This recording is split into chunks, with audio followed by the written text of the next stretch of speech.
নমস্কার বন্ধুরা, welcome back to my channel cooking and travel world. আজ আমি আবারও চলে এসেছি একটা নতুন রেসিপি নিয়ে। খুব সহজ পদ্ধতিতে এবং খুবই কম সময়ে ইলিশ মাছের ঝাল কিভাবে বানানো যায় আমি আজ আপনাদেরকে বানিয়ে দেখাবো।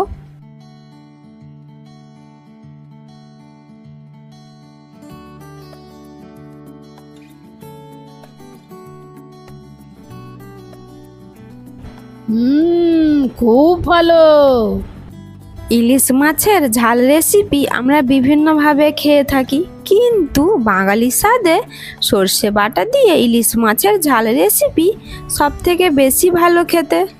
ইলিশ মাছের ঝাল বানানোর জন্য আমি এখানে 4টে বড় সাইজের ইলিশ মাছ নিয়েছি, আর নিয়েছি 1 চা চামচ কালো সর্ষে, 1 চা চামচ সাদা সর্ষে, 1 চা চামচ পোস্ত, 1 চা চামচ চাল মগজ এবং 1/2 চা চামচ কালো জিরে আর 3টে কাঁচা লঙ্কা। এরপর সামান্য হলুদ, লবণ, লঙ্কা গুঁড়ো দিয়ে মাছগুলোকে ম্যারিনেট করে কিছুক্ষণ রেখে দেব।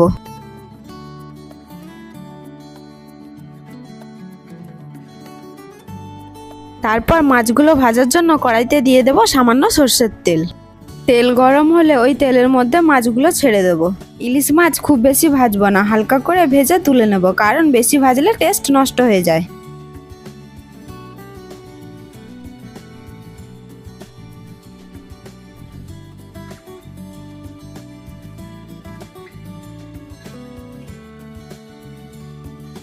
এরপর একটা মিক্সিং জারে সর্ষেটাকে পেস্ট করে নিতে হবে। পেস্ট করার সময় স্বাদ মতো লবণ দিয়ে পেস্ট করতে হবে, যাতে সর্ষেটা না তেতো হয়ে যায়।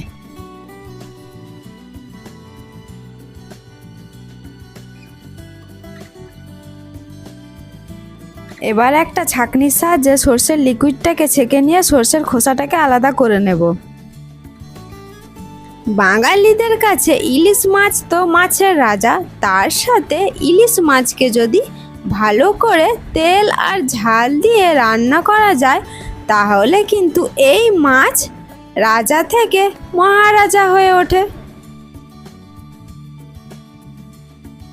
এখানে মাছ ভাজার পর যে অবশিষ্ট তেলটা রয়েছে, ওই তেলের মধ্যে ফোড়নের জন্য দিয়ে দিচ্ছি কালো জিরে, 3টে কাঁচা লঙ্কা, 1/2 চা চামচ হলুদ গুঁড়ো, 1/2 চা চামচ লঙ্কা গুঁড়ো দিয়ে হালকা নাড়াচাড়া করে নেব।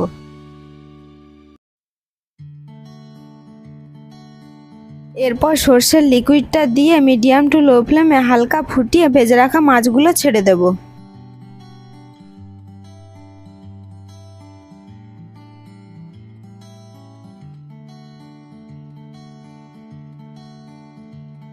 আজকের এই ইলিশের ঝাল রেসিপিটি আপনাদের কেমন লাগলো? যদি ভালো লেগে থাকে তাহলে অবশ্যই লাইক, শেয়ার, কমেন্ট করবেন আর বন্ধুদের সাথে বেশি বেশি করে শেয়ার করবেন। এই রকম নতুন নতুন রেসিপির আপডেট পেতে চাইলে আমার চ্যানেলটিকে সাবস্ক্রাইব করে আমার পাশে থাকবেন। ভালো থাকবেন, সুস্থ থাকবেন, টাটা।